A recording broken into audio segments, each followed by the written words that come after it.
जय श्री कृष्णा। राधे राधे। आइए जानते हैं आमल की एकादशी व्रत पारण कब है, शुभ मुहूर्त, पूजा विधि और पूजन सामग्री। फाल्गुन मास के शुक्ल पक्ष की एकादशी तिथि को आमल की एकादशी या रंग भरी एकादशी के नाम से जाना जाता है। आमल की एकादशी वाले दिन स्वयं भगवान विष्णु माँ लक्ष्मी के साथ आंवले के वृक्ष पर निवास करते हैं। सनातन धर्म में एकादशी तिथि का विशेष महत्व है। फाल्गुन मास के शुक्ल पक्ष की एकादशी तिथि को आमल की एकादशी या रंग भरी एकादशी के नाम से जाना जाता है। इस दिन भगवान विष्णु के साथ धन की देवी यानी माँ लक्ष्मी की पूजा का विधान है। इस दिन श्री हरि की पूजा भाव के साथ करने से शुभ फलों की प्राप्ति होती है। सुखी वैवाहिक जीवन, मोक्ष प्राप्ति और दोषों से मुक्ति के लिए आमल की एकादशी व्रत रखा जाता है। आमल की एकादशी 20 मार्च 2024 को है। इस दिन काशी में बाबा विश्वनाथ संग रंग गुलाल की होली खेली जाती है, इसलिए इसे रंग भरी एकादशी भी कहते हैं।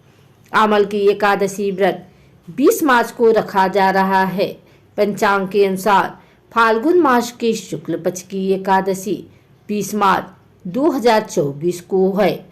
2:46 पर शुरू होगी और अगले दिन 21 मार्च 2024 को सुबह 3:52 पर समाप्त होगी। एकादशी तिथि समाप्त होगी। आमल की एकादशी का व्रत पारण 21 मार्च 2024 को दोपहर 1:41 से शाम 4:07 के बीच किया जाएगा। पारण तिथि के दिन हरिवासर समाप्त होने का समय सुबह 8:58 तक है। एकादशी व्रत पूजन सामग्री: भगवान विष्णु की प्रतिमा या तस्वीर, पुष्प, नारियल, सुपारी, फल, लौंग, धूप, दीप, घी, पंचामृत, अक्षत, तुलसी दल, चंदन, मिष्ठान, पीले वस्त्र, माला, मौली आदि। आमल की एकादशी के दिन सुबह स्नान करें, भगवान विष्णु के समक्ष व्रत का संकल्प लें। इसके बाद घर को साफ करें। एक वेदी पर भगवान विष्णु और माता लक्ष्मी की प्रतिमा स्थापित करें। भगवान का पंचामृत से स्नान करवाएं। पीले फूलों की माला अर्पित करें। हल्दी या फिर गोपी चंदन का तिलक लगाएं। पंजीरी और पंचामृत का भोग लगाएं। विष्णु जी का ध्यान करें। पूजा में तुलसी पत्र अवश्य शामिल करें। अंत में आरती करें और पूजा में हुई गलतियों के लिए क्षमा मांगें। अगले दिन सुबह पूजा पाठ के बाद अपना व्रत खोलें। आमल की का अर्थ आंवला होता है। भगवान विष्णु ने आंवले को आदि वृक्ष के रूप में प्रतिष्ठित किया था। धार्मिक मान्यता है कि आमल की एकादशी के दिन आंवला और श्री हरि विष्णु की पूजा करने से मोक्ष मिलता है। वहीं इस दिन शिव जी पार्वती माता की पहली बार शादी के बाद काशी लाए थे, इसलिए इस दिन महादेव को गुलाल अर्पित करता है। उनके वैवाहिक जीवन में रूठी खुशियां वापस लौट आती हैं। इस एकादशी पर किसी मंदिर में आंवले का पौधा भी लगा सकते हैं। आंवले की पूजा करें। देवी दुर्गा की भी पूजा इस दिन करनी चाहिए। मान्यता है कि आमल की एकादशी व्रत को करने से व्यक्ति को मोक्ष की प्राप्ति होती है।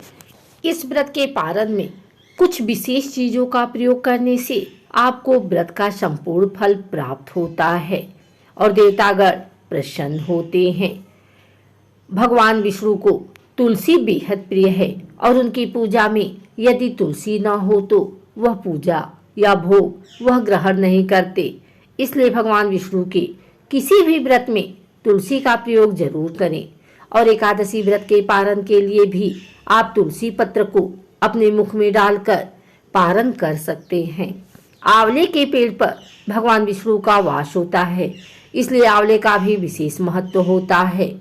एकादशी व्रत का पारण आंवला खाकर करने से अखंड सौभाग्य, आरोग्य और संतान सुख की प्राप्ति होती है।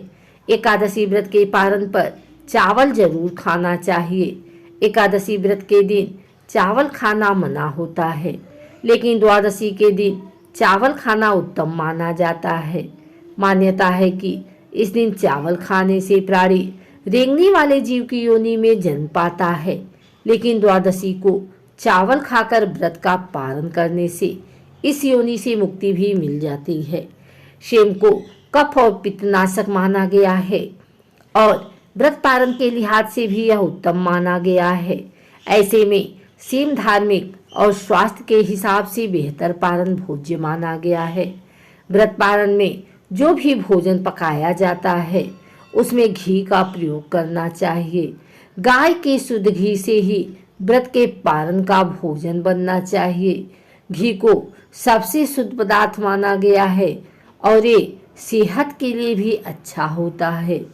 पारण करते समय कुछ चीज़ों का प्रयोग भोजन में भूलकर भी नहीं करना चाहिए। मूली, बैगन, साग, मसूर दाल, लहसुन, प्याज आदि का पारण में प्रयोग निषेध है। बैगन पित्त दोष को बढ़ाता है और उत्तेजनावर्धक होता है, वहीं मसूर की दाल को अशुद्ध माना गया है। मूली की तासीर ठंडी होती है, इसलिए यह व्रत के ठीक बाद सेहत के लिए सही नहीं होती। लहसुन प्याज तामसिक भोजन होता है, इसलिए इसका प्रयोग वर्जित है।